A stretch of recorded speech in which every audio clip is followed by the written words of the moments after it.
Assalamualaikum warahmatullahi wabarakatuh. Perkenalkan, kami dari kelompok 4 ingin menampilkan sebuah video tentang praktikum penyuluhan dan komunikasi pertanian dengan tema ketahanan pangan. Selamat menonton, guys.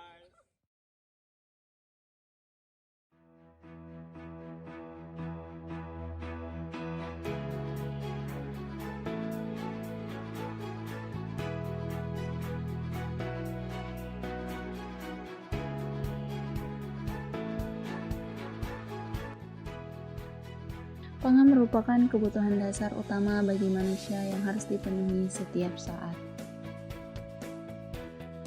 Hak untuk memperoleh pangan merupakan salah satu hak asasi manusia sebagaimana disebut dalam pasal 27 Undang-Undang Dasar 1945 maupun dalam Deklarasi Roma 1996. Ketahanan pangan adalah kondisi terpenuhinya pangan bagi negara sampai dengan perseorangan yang tercermin dari tersedianya pangan yang cukup, baik jumlah maupun mutunya, aman, beragam, bergizi, merata, dan terjangkau, serta tidak bertentangan dengan agama, keyakinan, dan budaya masyarakat, untuk dapat hidup sehat, aktif, dan produktif secara berkelanjutan.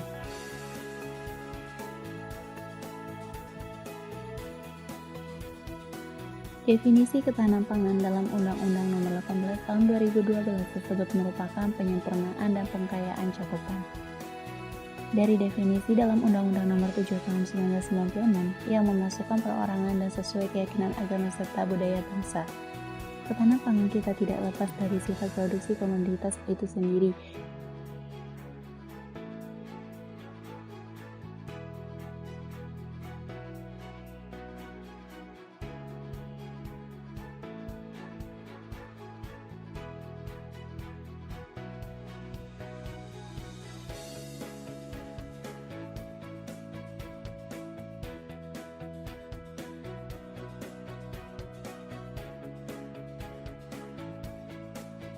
Permasalahan yang muncul lainnya di dalam distribusi seperti stok pangan yang tersedia sebagian besar di daerah produksi harus didistribusikan antar daerah atau antar pulau. Namun, tidak jarang sarana dan prasarana distribusi masih terbatas dan kadang lebih mahal daripada distribusi dari luar negeri. Seperti contohnya kasus pengiriman sapi dari Nusa Tenggara ke Jakarta lebih mahal daripada dari Australia ke Jakarta, atau biaya pengiriman beras dari Surabaya ke Medan lebih mahal daripada pengiriman dari Vietnam ke Jakarta. Dari sisi tata niaga, sudah menjadi rahasia umum akan panjangnya rantai pasokan yang mengakibatkan perbedaan harga pada tingkat produsen dan konsumen yang cukup besar dengan penguasaan perdagangan pangan pada kelompok tertentu, seperti monopoli, kartel, dan oligopoli. Sedangkan dari sisi konsumsi, pangan merupakan pengeluaran terbesar bagi rumah tangga, di atas 50% dari jumlah pengeluarannya. Yang disayangkan adalah fenomena substitusi pangan pokok dari pangan lokal ke bahan pangan impor.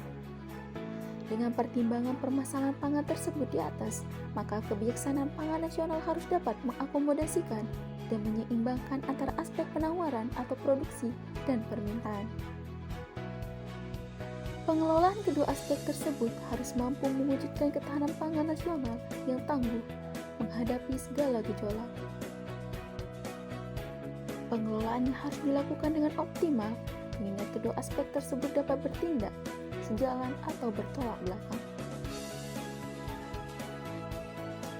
Kemampuan pangan adalah kemampuan negara dan bangsa dalam memproduksi pangan yang beraneka ragam dari dalam negeri yang dapat menjamin pemenuhan kebutuhan pangan yang cukup sampai di tingkat perorangan dengan memanfaatkan potensi sumber daya alam, manusia, sosial, ekonomi, dan kearifan lokal secara bermartabat.